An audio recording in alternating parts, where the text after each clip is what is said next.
Hello and Assalamu alaikum. Today's dish is Aloo Baingan and I'm going to show you how to make this really simple and easy curry.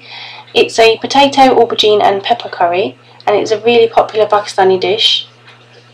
So to start off with, I will show you what ingredients you need to make this curry. It's better that you have fresh vegetables to ensure that you have a better tasting curry. So you need 1 aubergine, 1 green pepper, 6 baby potatoes, 2 onions sliced, 2 tomatoes halved, about 6 cloves of garlic crushed, 1 inch of ginger crushed, and in your spices you need 1 teaspoon of chili powder, 1 teaspoon of whole cumin seeds, 1 teaspoon of turmeric powder, 1 teaspoon of coriander powder, 1 teaspoon of garam masala, and 1 teaspoon of salt. So in a non-stick pan, add in about 4 to 5 tablespoons of vegetable oil and heat this for about a minute. After your oil has warmed, I'm adding my onions to this and I will fry this for about 3 to 4 minutes until they're a nice golden brown in colour and they've turned a little soft and translucent in colour. So here you can see my onions have turned nice and golden brown, and to this I'm going to add my crushed garlic and ginger and also the 2 halved tomatoes.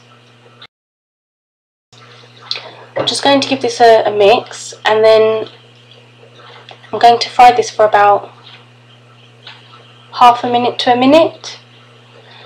And I always have a kettle boiled ready while I'm cooking a curry, because if I need to add splashes of water then I just use my boiled kettle instead of water from the sink.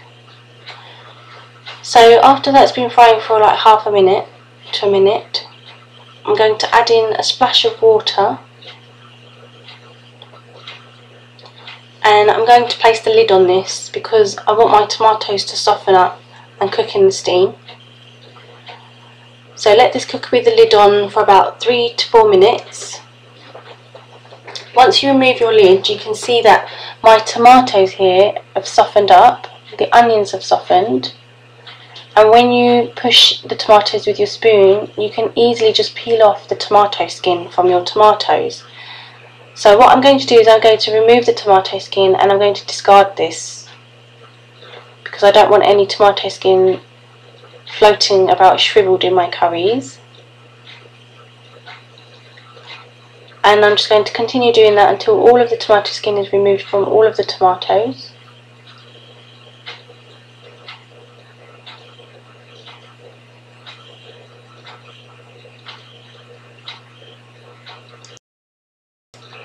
After removing all of my tomato skin from the tomatoes, I'm mushing this all up with my wooden spoon.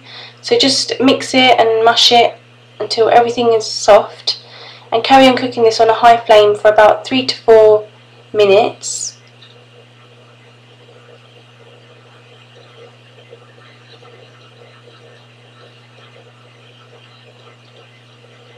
And just remove any remaining tomato skin that you find.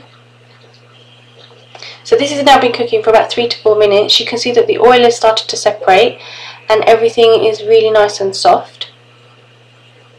So I'm going to add all of my spices into this now. And I'm going to mix this.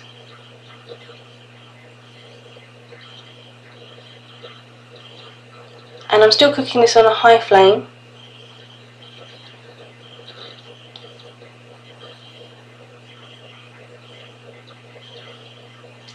And I'm going to carry on cooking this for about 3 to 4 minutes.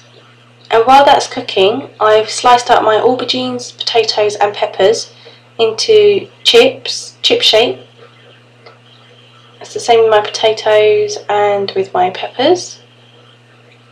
It's best to cut the vegetables up while you're waiting for your onions and the gravy to cook because they blacken quite quickly, so it's better to cut them fresh while you're cooking the curry. So you can see now that the gravy's turned a really nice dark rich colour and the oil has come to the top, it started to separate, everything is soft. Sometimes you find while you're cooking that the gravy sticks to the pot or your curry sticks to the pot and so I just add some splashes of water as I'm cooking to make it a little bit loose. So I'm now going to add all of my vegetables to the gravy.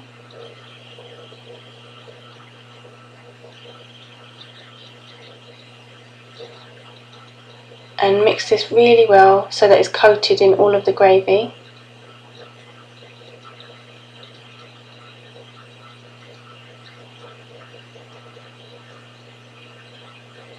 At this point you can add chopped green chilies too, but because I was cooking this for my family, I kept it a mild curry. I didn't want it too hot. So mix it really well so that all of the vegetables are covered in the gravy. And then you want to cook this on a high heat until all your vegetables have softened and reduced in size.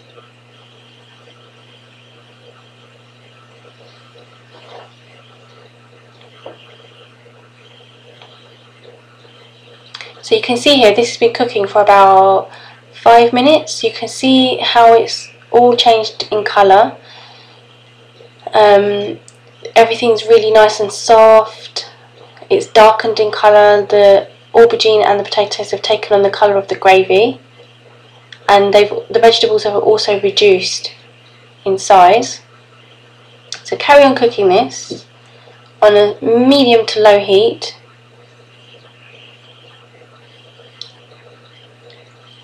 for a further 4 to 5 minutes, and again you can see that the colour is changing again. The oil is starting to separate, and using a knife poke your potatoes, and when you can feel that your knife can go into the potato and the potato is still slightly hard, so here you can see that the knife is going in but it's still slightly hard, so this means that it's nearly cooked, the potatoes. And I'm going to add the lid on the top now, and I'm going to turn the heat down to low and cook it for about 3 to 4 minutes for my potatoes to soften.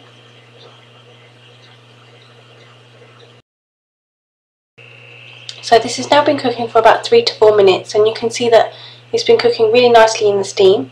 So I'm going to remove my lid now, and you can see that the oil has come to the top, it's separated, and it's further reduced in size. The vegetables have reduced, so I'm just going to give this a good mix.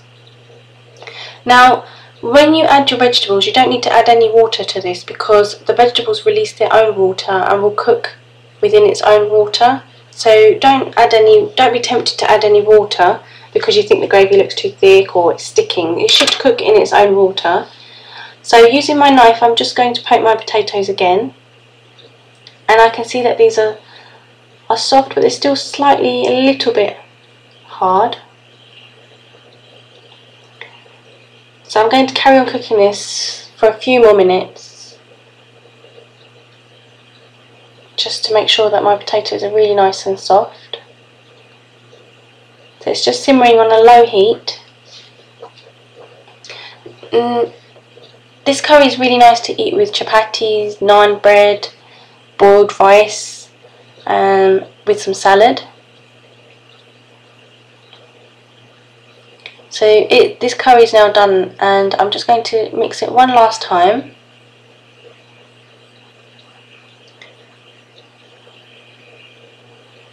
And place the lid on it and let this simmer for just 1 to 2 minutes, and then turn off the heat. And then this curry is ready to eat. Again, I hope that you found this tutorial helpful, and I will come back with more tutorials for you. And I hope that you enjoy cooking this curry and find it really simple and easy to make, and enjoy it as much as we do. Thanks again for watching, and I'll see you again soon.